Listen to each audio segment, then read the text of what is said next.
For professional advice with a personal touch, consult Fuller Landau, Chartered Accountants and Business Advisors. Click on flmontreal.com.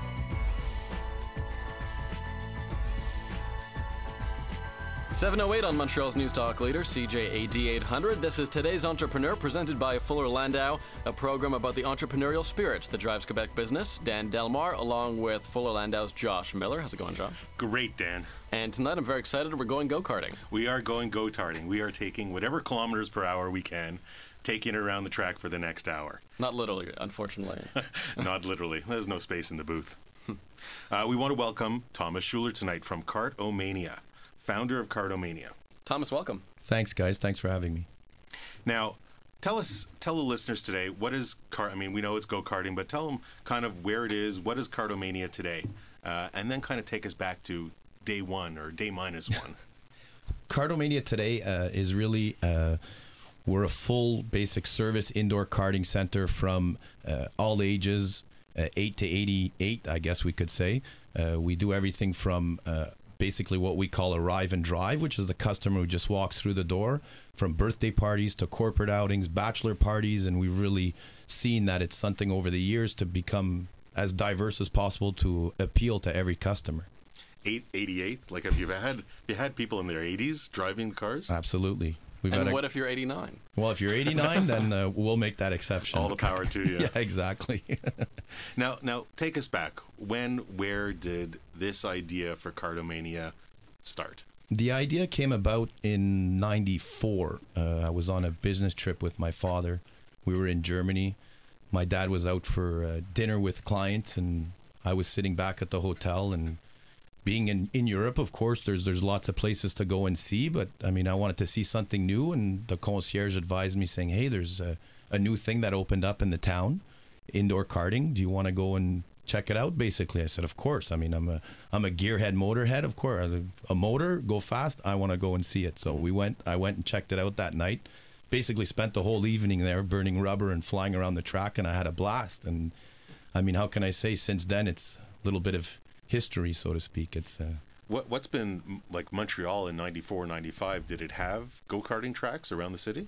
Back then, they had nothing. They had outdoor karting. I remember as a child. I mean, I'm sure a lot of the listeners remember going to places in Saint Faustin and up north, where, as a child growing up, we went outdoor go-karting. But indoors, it was something completely new. And when I saw it there, I said, "My God, we got to bring this to Montreal. This would be awesome." I mean, we have snow for 6 months out of the year. What are we going to do all winter? I mean, you can only ski so much. So what were the first steps? You had this idea, you had okay, I got to do this. It's got to be out there. I want to do it. Everybody's got to want to do it. What are your first steps when you get back to Montreal? Well, when we got back here, we looked into it to see, first of all, if it's feasible, if it can be done. We did the research to try and get the adequate permits and everything. It took a lot of time to get all the, how can we say, the paperwork in order, the permits, the so on and so forth. It was an ongoing process. Basically from about '95, we decided, my father and I, to say, hey, listen, let's, green light, let's do this project. Let's bring it to Montreal. And it took a good 2.5, 3 years to get all this together and to actually, put the key in the door and open for business, because it was new. Nobody knew. We were talking to people and they said, well, what is your plan? They know outdoors, but indoors in a warehouse, my God. Now 3 years from thought to actually opening the doors. Was this something you were doing full time? Did you give something up along the way? Well, during those first few years, I had an internet business, and I was actually in Ottawa. I was studying as well. So, I mean, I was juggling a lot of things where it was difficult to get the project off and going, so to speak. And at 96, I said, listen, I got to, devote my full time to this, because I really want to make it happen. I think, it's a great business, a great sport, and being a lover of motorsports and car racing and everything, I said, my God, it's just a continuation of my passion and what I kind of grew up around. So I really, it was a real goal to go after and make sure that it was going to happen. What was the biggest challenge in those first 2 or 3 years? What was, I guess, as you're going through, and I don't know if you have the thought process of, geez, it's really taking a long time. Maybe I should stop or not. I mean, how did you get over, and what was the biggest challenge? The biggest challenges at the beginning were really I mean, if I could use the term, is saying educating people on what it really was, because people didn't know what it was at first. What do you mean you want to run go-karts in a warehouse and build a racetrack indoors? I mean, people didn't understand. In Europe, people knew it because it was the business had been around for a few years in Europe. Whereas in Montreal, you try to explain that to somebody and say, listen, I need X document to open an indoor karting track. Well, we don't know what that is. How are we going to issue you a permit, for example, if we don't even know what it is? So you had to educate people and explain to them exactly what the plan was, and this is how it was going to run, and it's a viable business, and so on and so forth. It was difficult, though. It took quite a bit of time for people to have a little bit open-minded and bring the business to life, so to speak. Now, how bureaucratic was the process of getting that permit? Did you kind of learn which hoops to jump through with the city along the way? Well, with the city was just presenting the project to them and saying, listen, this is what we want to do. This is, we feel, I mean, from our experiences in Europe and seeing the tracks in Europe and seeing how they operate and spending a little bit of time in Europe myself to learn the business and see. I mean, I was going into something new too, as much as I loved car racing and everything surrounding cars and speed, but I had to learn the business first and foremost too, how to deal with every aspect of it. I mean, it was an ongoing learning process throughout all those years before we even put the key in the door to say, hey, we're open for business, come to Kart-O-Mania. It's Dan, it's another case of perseverance, an entrepreneur that has a passion in his head and says, I'm getting there. Doesn't matter what I have to do, how long it takes, I'm getting there. And next, we're going to listen and hear a little bit about the support, working with Dad as partner, looking up to him, and then kind of getting that dream off the ground. Thomas Schuler is our guest from Kart-O-Mania. This is today's Entrepreneur on CJAD. It's 7:15 right now.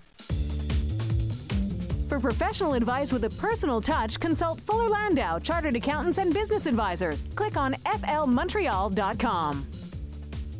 7:19 on CJAD. Today's Entrepreneur, inspiring stories from outstanding business people. Dan Delmar, along with Josh Miller of Fuller Landau, and our guest this evening from Kart-O-Mania, Thomas Schuler. It sounds like a really fun business, but it is a family business. When you first got into business with your dad, were there some rough patches, or are you guys usually on the same page? Most of the time we were on the same page.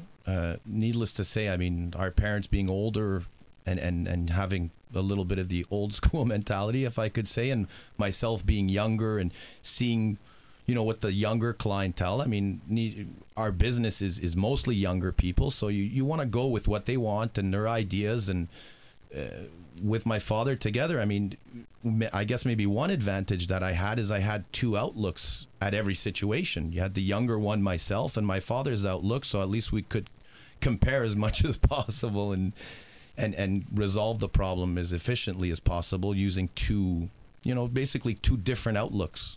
And were you ever deadlocked? I mean, did someone have to come in and mediate? Few times. Yeah. Few times. Who's the mediator? But you were looking forward to going into business and being partners with your dad at the beginning. Was he a mentor to you when you were growing up? 100%.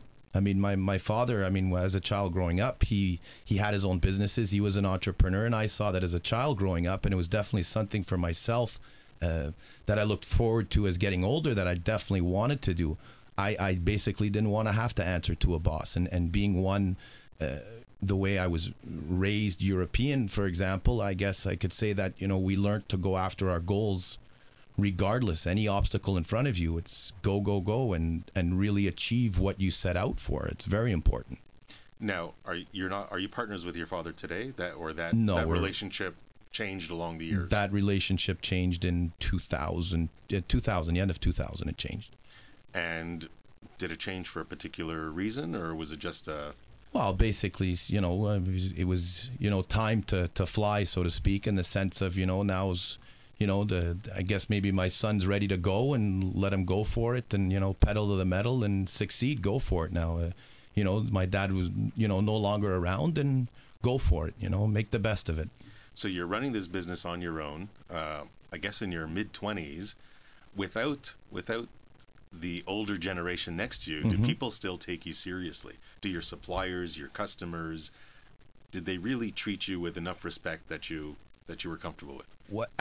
Even at the beginning, for example, it was very difficult because it was a new business. People didn't you talk to a supplier. First of all, suppliers were few and far between because it was a new business.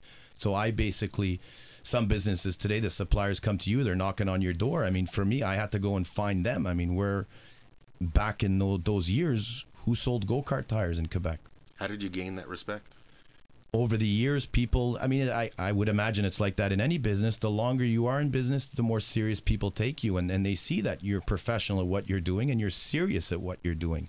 I mean, regardless of somebody's age, if somebody's been in business for 10 years, you're going to take them seriously because it's just the progression in life, I guess. I mean, today people, I mean, we thrive at doing the best we can and giving the best service to people. Was there anything that you wanted to do when you were in business with your dad, with that older generation, that you couldn't and that you probably did after when the business was yours alone? Well, the advantage of how can I say, being in business alone is the sense of whatever came to my mind, I applied instantaneously, in the sense of I didn't have to negotiate or sit there and say, listen, I think this is what we should do and let's talk about it. Now I react right away and say, listen, I'm going to do it like this, and tomorrow morning it's going to be like that. It's that simple. I mean, that's the easiest. It's fortunate to be, one boss, so to speak. Thomas Schuler is our guest from Kart-O-Mania. This is Today's Entrepreneur on CJAD.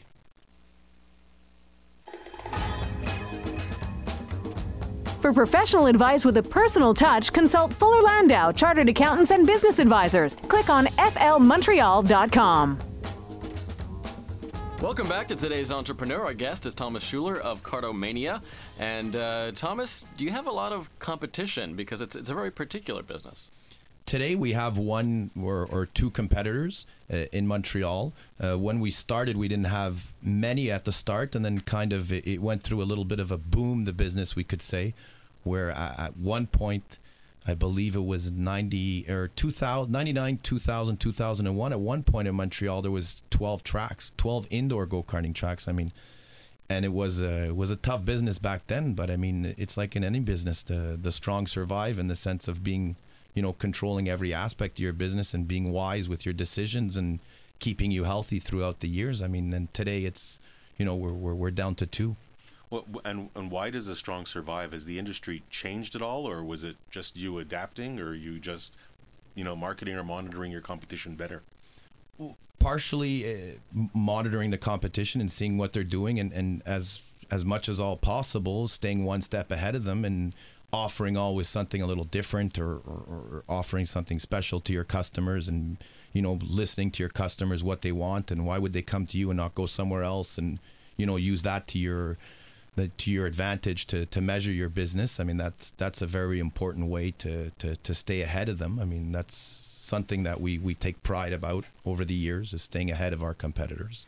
You originally mentioned that the idea came from a trip when you were in Germany. So do you, I presume, or I'll ask you the question, do you look at the competition and the industry just in Montreal, or do you travel around and see what other go-kart tracks, whether indoor or outdoor, do kind of throughout the nation or throughout the world even? Well, I think it's important to measure your business worldwide, to see what's out there and to see what competitors are doing, regardless if it's in Quebec, Canada, U.S. I mean, in the U.S., there's tremendous outfits in the United States where, I mean, you can only imagine the amount of money they've invested in these places that really, for somebody like myself, is to my advantage to go and see them and see what they're doing to be successful in big U.S. cities. I mean, if it's Philadelphia, Miami, Fort Lauderdale, New York City now, I mean, it's incredible to see what's happening down there. I mean, up until 5 years ago, these U.S. cities never had indoor karting tracks. They didn't know what it was, and to see what they're doing, and it really helps me to stay ahead of them. I mean, that's to stay ahead of all my competition. What's been what would you call the most important thing or item or strategy that you've learned from visiting all these tracks? From visiting a lot of tracks and seeing my competition is really the safety issue. I mean, let's be honest, it's racing, it's motorsports. I mean, but you want to give your customers the safest and most enjoyable experience. If they're happy and they had fun, they're going to come back. So for us over the years, the biggest things that I've learned is really to evolve in the safety issue of the karts. It's important to be inspired by your competitors, not to copy them necessarily, right, John? No, and just to monitor what's out there, because you do want to learn from them. I mean, business and being an entrepreneur is constantly learning, constantly applying your ideas, or even getting inspiration from anywhere, whether it's competition or not. And safety, as we know, in go-karting business or any track business, is certainly number one on the list, and something that Thomas, I'm sure, as an entrepreneur from day one, was very, very serious about and is very serious about. And I'd like to hear a little bit more about that coming up. Thomas Schuler is our guest from Kart-O-Mania on today's Entrepreneur, 514-790-0991, and Star Talk, star 8255 on Bell Mobility. It's 7:30 on CJD. For professional advice with a personal touch, consult Fuller Landau, Chartered Accountants and Business Advisors. Click on flmontreal.com. 7:34 on CJAD. Today's Entrepreneur, a program about the entrepreneurial spirit that drives Quebec business. Dan Delmar, along with Fuller Landau's Josh Miller, and our guest this evening, Thomas Schuler of Kart-O-Mania, which sounds like the most fun you can have at a business. But there's some serious issues that you have to address, right? I mean, safety is one of them. How have you evolved over the years in terms of safety? Well, the safety issue for us is extremely important for our customers, everybody who comes in through the door. Over the years, our biggest developments, I would say, is even in kart safety, working together with our kart supplier out of Switzerland, where I've personally worked closely with them to help them develop the car to make it safer, withstand the impacts. I mean, we're indoors. We're not an outdoor track where, God forbid, you miss the corner, you're just going to go cut somebody's grass. But us, unfortunately, there's the Mr. Goodyear waiting for you, as we say. So therefore, we've really worked on the aspect of, if it's the carts, the barrier, the restraining system around the track, to really, if there is an impact with the wall, that it's as minimal as possible, and that the customer, how can we say, walks away always, scot-free. It's very, very important for us, the safety aspect of it. Is this something that you've learned along the way, how to deal with the specifics of safety, and do your team, do your employees kind of get the tricks of the trade, or have to go to specific schooling to learn and make sure that everything is safe? Like, how do you deal with it internally? Well, for us to look at the safety aspects of the business, I mean, being fortunate enough to have traveled around a little bit, to have seen other facilities, I can take the good and the bad from those facilities, bring it to Kart-O-Mania, and really exploit what I like, what I see, what's safer.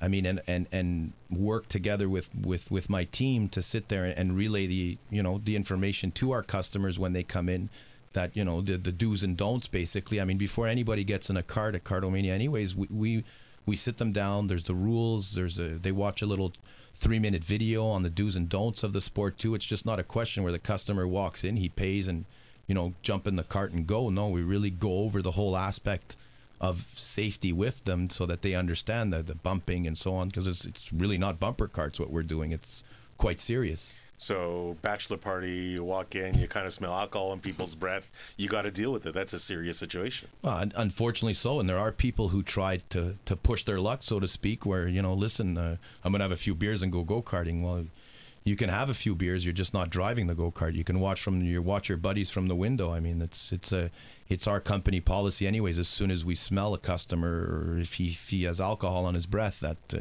it's game over. Go back in the metro and go back downtown, my friend.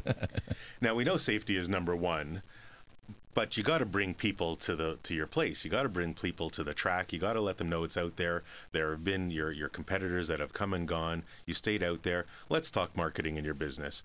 What have you done? What was the kind of the first days of marketing, and how has it evolved or changed, or what have you learned from it as you've gone through the years? The biggest thing for us was understanding our market, understanding the different age groups, and really adapting over the years. That, like, for example, when we started, we didn't run kids, so now we have kids, birthday parties, so on and so forth. So that's a very important market for us to go after. The whole aspect of marketing Kart-O-Mania and getting it out there to the masses was really, internet is phenomenal. To use your website, I mean, it's such a powerful tool in the past few years for any company, or in the past 10 years, so to speak, for any company. I mean, that was very important from us from day one, to have a website and have a web presence. to really get our message out there to people. And if it was advertising on the radio, newspapers, even a little bit of TV spots, and being out there, especially, I mean, we're so lucky in Montreal to have a Formula One race, so to be involved a little bit with Formula One too, to get your product out there and show people what you do and come and have fun. After a Formula One race or around that season, do you see a boost in business because people have a flavor for it? 100%. Yeah. I mean, the Formula One for us is when we lost it that one year, I mean, I was shell-shocked. I couldn't believe it. And being so closely involved, I mean, we're fortunate enough to even have Formula One drivers come to our facility during Formula One. We've been lucky over the years. It's been, for us, that's the week I look forward to throughout the whole year. I mean, we get to meet a lot of interesting people. If it's drivers to mechanics to people involved with Formula One, they love to kart too. I mean, that's where it all starts. It's the foundation of racing. I mean, Have you ever tried any marketing techniques that you said, you tried it, doesn't work, and you know what, I'm just going to stick with something else? Over the years, there hasn't been too many situations. We haven't been faced with too many situations like that. I mean, sometimes trade shows, that's one aspect of it where we're a little bit, we've tried them. We've tried numerous different ones, and for your investment that you have to be to set up your booth and your time and your staff and the return you're going to get is a little, we're not a big trade show. I don't truly believe in it, as I can say. So you concentrate on the internet. Is that, I mean, you actively keep your website going and movement and track it. I mean, there's a science to it a little bit, isn't there? Well, there's definitely I'm more of a hands-on scientist, but we're lucky to have people in-house who are going to monitor our website, see where people are coming from, where they're visiting us, and really monitor the internet. I mean, it's entrepreneurs today really have to realize how important of a tool that is for your company, and it's a very, very important tool to get your message across. And what about social networks? Twitter, Facebook, is that something you've entertained yet? Yeah, we have our Facebook page, and I'm slowly trying to get into it, but I'm not a tweeter, or however we can say. I try my best to. You're not a twit, I know. Yeah, I'm not a. I'm trying to, and it's something. I mean, it's definitely important. I mean, these are all ways to get your message across, and what better way than, especially coming from myself, talking, Facebook and all these other. I mean, it's very, very powerful tools. Now, it's great to talk about the internet and trying to reach out electronically to people, but you are in a people business. It's very personal. You have one location. You haven't yet expanded. You have this team of people and these employees that you work with. Tell us a little bit about your human resource experience and your kind of style of management and how you deal with them. I mean, for any entrepreneur, especially myself, I mean, I can't do everything myself in the business. I mean, I'm very fortunate to have a great team and how can I say, guys that have been with me for 10 years. I mean, it's almost unheard of in this business that you have an employee. I mean, even today, to sit there and say you've been with a company, any company for over 10, 15 years. I mean, my God, it's important for me to really treat my team on an even footing with myself. I've never put myself above them or ahead of them in any way, shape, or form. I really want them to feel together, that we work together. That's a very, very important aspect of the business, and keeping your staff and keeping them happy and motivated. And we're in this together. We're on this boat together, so we gotta sail the ship. And is everybody on the same page? Do you make sure everybody's on the same page from a safety standpoint, from a customer service standpoint, and how do you do that? As much as we try to say that everybody's on the same page, I mean, I make sure they read page 2. It's very important. I mean, as the captain of the ship, so to speak, you got to make sure that everybody's on the same page as you at all times, especially when it comes to safety issues, so on. It's very, very important. We take it very seriously. Is it tough in that kind of business to keep the employees focused and not just, having fun, having a good time? I want them to have a good time, but I want them to work first. And I'm a firm believer in that. The harder you work, the harder you can play. And that's the message that I relay along to the guys that listen. Hey, if you want to have a race at the end of the night, go for it, guys. Have fun, but let's work hard. Let's work as a team. Let's get to our goals that we set out for us, and then let's have fun after. I mean, work and then play. Very important. Are you able to delegate? for me, that was been very difficult over the years, is to really sit there and say, hey, listen, I can't handle all of this, but, you know, I mean, I need you to do this for me. Can you handle it? And it's something over the years that I've had to learn to accept, to delegate different tasks at hand, because I just couldn't handle them always. I mean, I'm lucky that to have such a great team with me together to really make it all happen and to work together as a team. I mean, without them, I mean, I can row the boat, but I can't sail the ship. You know, delegation is a really, really big word when you're dealing and talking with entrepreneurs. And it's got to be one of the hardest tasks, one of the hardest abilities for an entrepreneur to really embrace. Because if they're going to grow, you need to delegate. You can't always do everything yourself. There are only so many hours in the day. So delegation, and I hear Thomas's pain a little bit. It's not always the easiest thing to do. But the reality is, if you want to grow your business and you have the ambition and you have the people to do it, then delegation is the way that you can really get your entrepreneurial spirit kind of cooking. And that's probably one of the hardest lessons. And thank you, Thomas, for sharing all the stories. I'm looking forward to your one bit of advice for today's entrepreneur that'll come up a little later. 7:45 almost on CJAD. Our guest on today's entrepreneur, Thomas Schuler of Kart-O-Mania. And in a second, we'll bring on Nick Moretus, tax partner at Fuller Landau, to address some tax issues. But first, a traffic break. For professional advice with a personal touch, consult Fuller Landau, Chartered Accountants and Business Advisors. Click on flmontreal.com. Our guest this evening on today's entrepreneur, Thomas Schuler of Kart-O-Mania, and we also bring into the conversation tax partner at Fuller Landau, Nick Moretus. Welcome back, Nick. Hi, guys.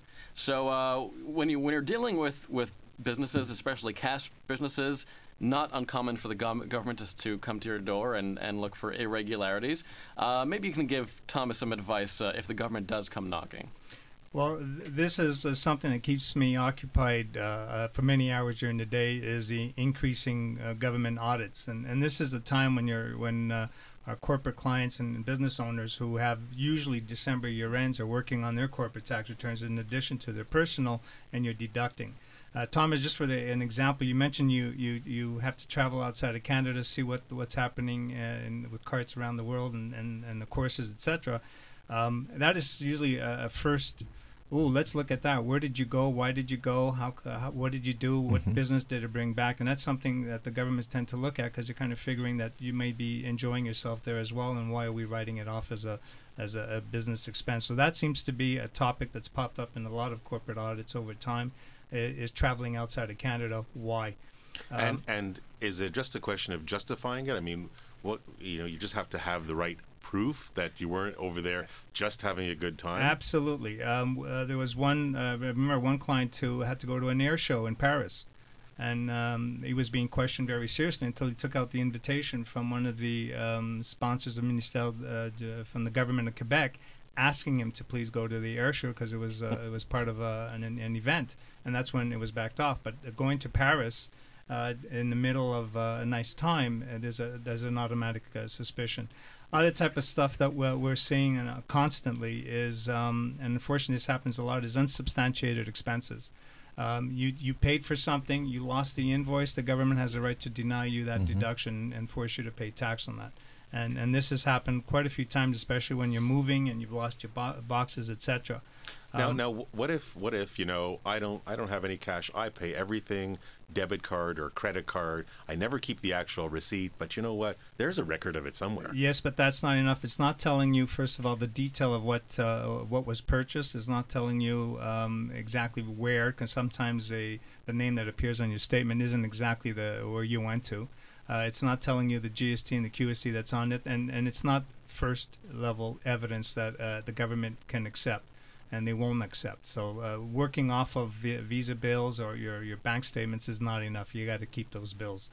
Other stuff that we're seeing that they question quite a few times is salaries to family members, and it's always, we've brought it up I think on a couple of times over the while. It's a question of it, never mind them not being there, which is not good, but if they are there working, it's a question of it being reasonable to what you would pay to somebody else. Other things that we're so spotting. I'm sorry, Nick. Yes? So you're saying, I'm cutting you off. I'm being very rude. Forgive me. You have a family member we have a family member. So you're saying there has to be a justification for them to actually do something in the business? There has to be something. It's really a question of what are the tasks that the family member has versus what they're getting paid. And that's where the issues start coming in. Especially, Thomas, you mentioned your boys or your kids may be coming into the business as well one day, except when you started, when your dad brought you in, if he all of a sudden started, got you there, and you're just, I don't know what it is that you were doing, but you were doing what you would normally pay someone, say $20,000-$30,000, and you're collecting $100,000 salary. That's an issue. That's a problem. The government is rightfully will deny that deduction. The other thing then we tend to see a lot, and this is something we spot especially in businesses where the personal relationship is very important, is meals and entertainment expense. Meals and entertainment expense for a business owner is only 50% deductible in the best of case.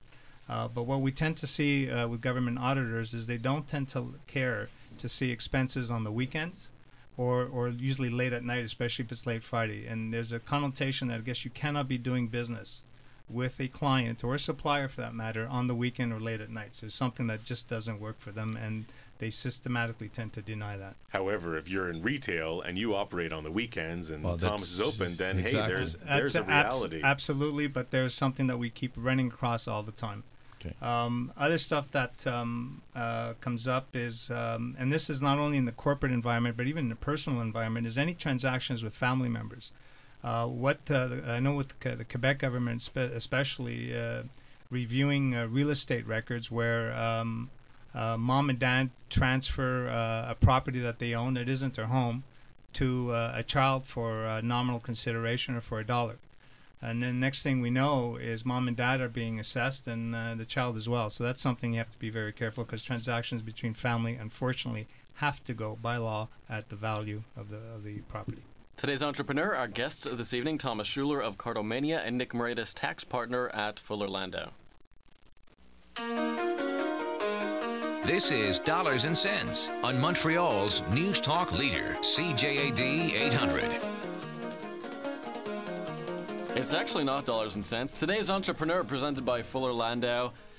Inspiring stories from outstanding business people. Our guest this evening, Thomas Schuler from Kart-O-Mania and Nick Moretus, tax partner at Fuller Landau. And we're talking about some of the dilemmas that Thomas could have to face at Kart-O-Mania, Nick, including keeping immaculate records if he's writing stuff off. What advice would you give to Thomas on that? Well, there's two things to always remember. One, the government has a right to go back and reassess what you've done 3 years after they first looked at your tax return. So if you have a December year end and say you issue it today and you figure you get an assessment in 2 to 3 months from now, well, they have 3 years from that date to come back.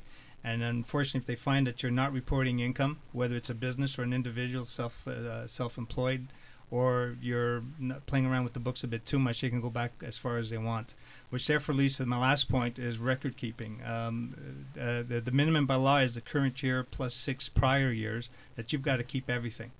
Unfortunately, what you got to also remember, and there's a little known rule, is that if you had an invoice for something that you bought a long time ago, let's say a cart that you have to keep on and amortize and depreciate, and you bought it 10 years ago, that invoice will stay with you until the day you get rid of that cart plus 6 years.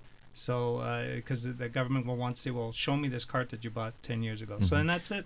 So basically, Nick, a little diligence goes a long way. Yes. Thomas, thank you so much for being here. Tell us, what one piece of advice would you give to today's entrepreneur? Well, definitely, I think the biggest piece of advice I can give is don't ever give up.